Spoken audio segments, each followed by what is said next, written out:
Good day, all, and welcome to some more Tom Baker with my Doctor Who 50th Anniversary DVD overview series. And now we're on to the fourth Tom Baker video, starting with The Hand of Fear, which is the episode, or the story that sees the departure of Elizabeth Sladen from the series. But then, of course, as we see, especially with the new series and with her spin-off, the character went on after that. There's also K9 and Company, which I'm sure a lot of people would rather forget, but actually that'll be coming up in a later video anyway.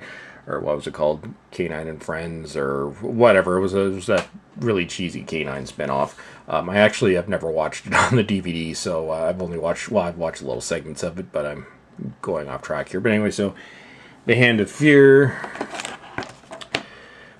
one of Doctor Who's many stories that partially takes place in a power plant.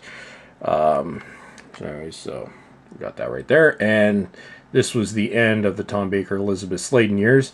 And what they did following this, rather than have a story right away that introduced a new companion, they decided to do a one-off where the Doctor has no companion. And this has, the Deadly Assassin has since become one of probably the most loved Doctor Who stories, and this is also definitely in my top 10 list. This was one of my I say this with a few of them, but when the series first came out, when they had that little questionnaire fill-in online thing, I remember The Deadly Assassin was one of those that I made. Essentially, you could vote on the DVDs that were coming out because they did not come out very quickly originally.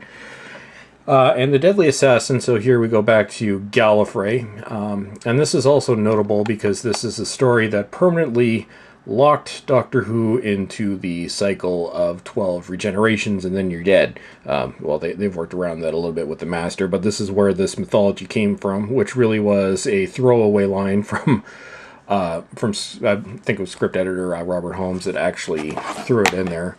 Well, Robert Holmes actually wrote this one. But anyway, so what was more or less a throwaway line just to fill up space has kind of locked Doctor Who into this 12 regeneration things, with which, you know, if we are to take that as gospel, then the regeneration that will be happening this year will be the 11th, introducing the 12th Doctor. So technically we should be on the second last Doctor, but I know they'll find some way around that. I don't know, there's just use the Master angle from the 5 Doctors or something like that, or, well, the Master just keeps coming back even though he had apparently exhausted his 12 lives. But Deadly Assassin, this is a very different Doctor Who story. It's actually unlike anything else in the show's original run, or even in the new run. It's very surreal, especially the scenes in the Matrix, which is what I like about it. It's just, you know, zany. I don't think zany is the right word. I'll go with weird. Surreal works. We'll call it surreal. But anyway, so just, you know, just that strange atmosphere is, you know, what I like about this. And also we have a lot of the Doctor talking to himself because he has no companion. But we do have a companion in the next story, Face of Evil, also known as the one with the big statue of Tom Baker. And in this one they introduced Leela, played by Louise Jameson, as the Doctor's new companion.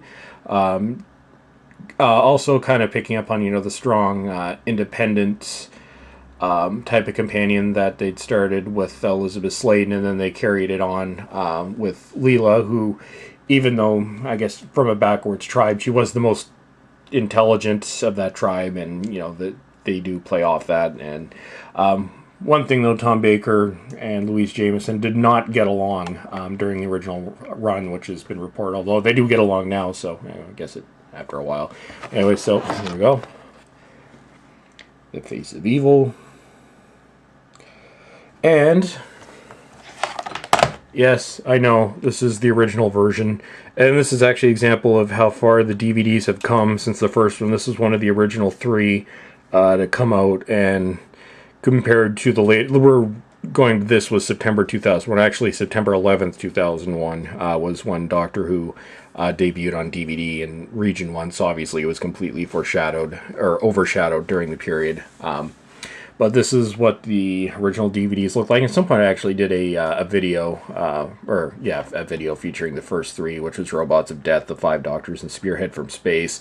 But you can tell no real artwork, just stock photos just kind of thrown together.